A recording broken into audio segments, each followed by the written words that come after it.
creeps! Andy here, and today I wanted to read you some hilarious one-star reviews of extreme horror books. These are all books that I really enjoyed, but what started this was this guy right here, Womb by Duncan Ralston. So after I had read this book, well, after I had read most of these, I went on Goodreads to just kind of see what the consensus of the book was. I came across this specific review, which was 0 stars, and it said, "My 5-star scale is not equipped for this level of fury." And I laughed so hard. I thought that was a hilarious review. And I was like, you know what? I get that. How do you rank a book like this on a 5-star scale that you would rank a traditional horror or thriller book? It seems like it needs a whole separate ranking system. I got what she meant, you know, and I didn't think that it was a mean-spirited comment or anything. So I went through, found some of my favorite or interesting extreme horror books that I've read recently or a long time ago, and I thought that it would be fun to kind of go through and laugh at some of these comments together. You know, it's all in good fun. That's what I'm trying to say. But let's start with Womb, since that one just came up. Hi, this is me from the future. I didn't give any synopsis of the books, so I'm going to give a quick synopsis right now and then cut them into where I talked about the books, okay? Womb is about a man who hires a sex worker to come and hear disturbing stories of mostly pertaining to the room that they're staying in, you know, people losing their life and drug addiction and all sorts of awful things. Okay, so a few other Womb reviews. I'm also not going to include the people's names that reviewed them or their pictures or anything, so you guys can go and look on Goodreads if you are so inclined. This one was 1 star. The f did I just read? Which I think is probably a common consensus when you read extreme horror books. This one just said 20 pages in, I should stop reading. 40 pages in, am I f***ed up for knowing what's gonna happen? 60 pages in, I think I'm sick in the head for reading this. 80 pages in, what is wrong with me and why haven't I stopped? 110 pages in, there it is. Well, that happened, I'm traumatized, the end, smiley face. I loved this review. I thought it was so funny. That's honestly what goes through my mind when I'm reading these books. I'm like, oh, this is so gross. This is so messed up. Why am I enjoying this? But you know, it's a fiction. It's not real. It's fake. It's all fake. It was interesting seeing how many reviews were saying, oh, there's something wrong with the author for saying that. I don't know. I don't know how I feel, because there are some lines that I think you can cross definitely when you're writing where it's just like, this is so vile and disgusting. But it's fiction at the end of it. It's not real, you know? I don't know. Let me know what you guys think about extreme horror books and extreme topics of horror. This one says, nope, nope, nope, God, this is so weird and gross and not for me. Which I appreciate these sort of reviews that are like, this just wasn't for me. And that's fair enough. The next one that we have to talk about, of course, is American Psycho by Bret Easton Ellis. I don't think I really have to give too much of an explanation on this one, but this is Patrick Bateman. He, depending on how you read it, kills people or doesn't. Okay, great description. Great job. You guys know that this is one of my favorite books ever written. I think it's a literary masterpiece. However, it was not always that way. I read this book a few times before I really found the beauty in it, and I think it wasn't really until after I finished college and with my degree in English that I really felt like I understood Bret Easton Ellis's meaning with, for example, mentioning Dante's Inferno in the beginning of the book and then where the book ends. I just feel like there's a lot more here that you might not pick up on the first read. I definitely didn't, and I love this book more and more with each time I read it. However, some of these reviews are funny. This 1-star review says, see Pat date, see Pat screw, see Pat mace, see Pat use a nail gun, see Pat eat flesh, see Pat do obscene things with a severed head, see Pat store body parts in random places. Go, Pat, go! Yeah, that's pretty much accurate.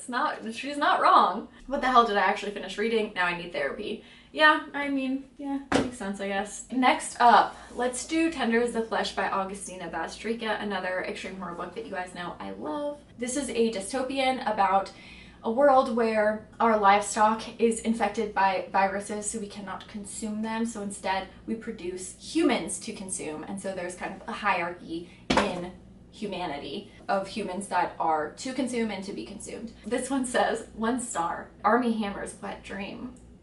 I thought that was funny. This one just says 1 star, I feel sick. And this one says, DNF, I am not built for this.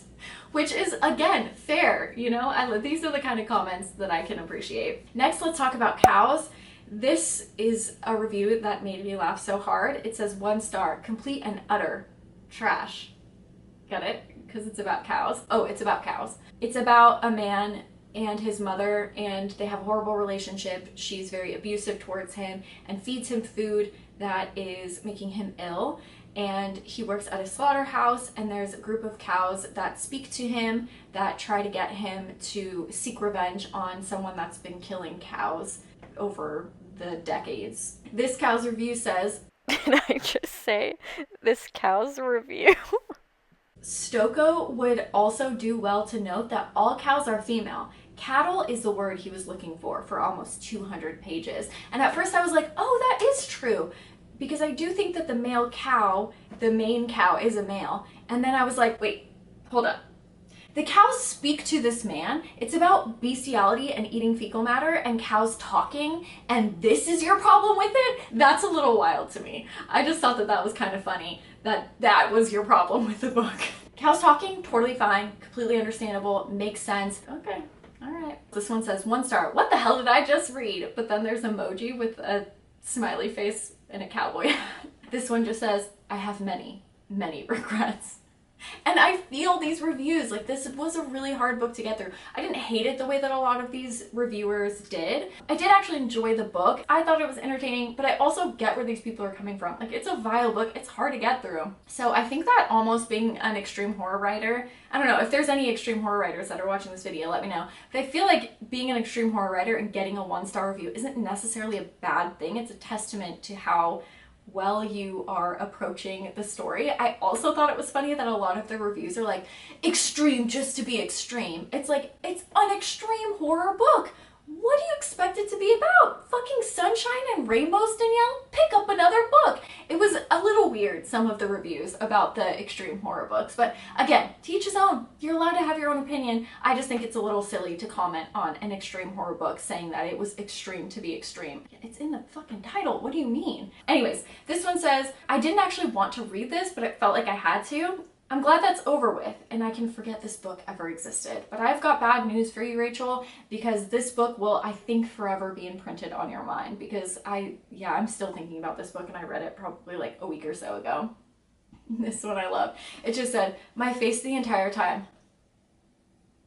I feel that. Yeah, I think actually perpetually for 200 pages, that was my face.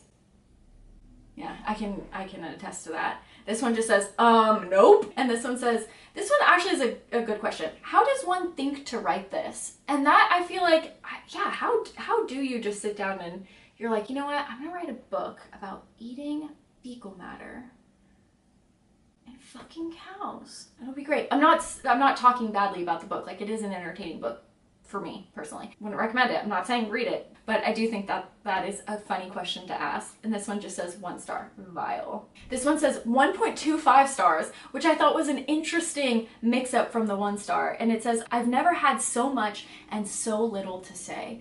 And I completely agree with this as well. There's so much to say about this book, but also you're just so disgusted and grossed out that you're just like, yeah, that was that. Yeah. So I got done reading the reviews for those books, and I was thinking, what are Baby in the Blender reviews like? Do they have 1-star reviews? I gotta look into this.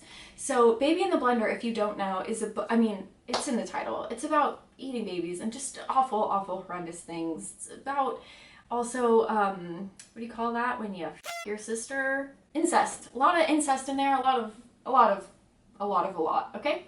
And so I went to the 1-star reviews of this, and it says, I almost threw up reading this. I might still. Clearly anything is possible in this world. And then at the bottom it says, I pioneered the Baby in a Blender genre. Okay, why though? I thought that was pretty funny. And this one just says, and a big fuck you to the person who sent this to me, which I thought was so funny because a lot of you guys in that video where I read Baby in the Blender, you were like, it can't be that bad. I'm gonna go read it. And so many of you were like, oh, it is that bad. Some people enjoyed it, which, you know, to each his own. But yeah, I just thought it was funny that this is probably how a lot of you feel that actually went and read the book and then came back to my channel and were like, this is vile and disgusting. I told you, I said don't read this book, by the way, and you guys all did. Curiosity killed cat. For a reason, my dudes. This one says, the last vestiges of my soul withered and died after reading Baby in a Blender. We need to send a GoFundMe to give the author a lobotomy. 5 stars. Okay, alright.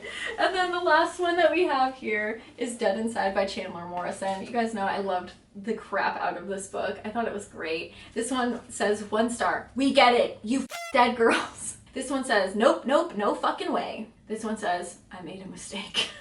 You didn't though. It's a good book. This one says, after finishing this, I'm also dead inside because what in the fresh hell? Yeah. Yep, you do feel dead inside, and I loved every second of it. This one says, I'm burning this book. I just thought some of these reviews were hilarious. I was looking through Goodreads and I'm like, I gotta make this a video. This is so fun. So anyways, yeah, 1-star reviews of extreme horror books. Let me know how you guys feel about extreme horror in general, if you guys would rather stick to traditional horror, or if you're gonna test the waters and jump into some messed up stuff. Let me know, and I will see you soon with another horror video, and also thank you for watching. Okay, bye.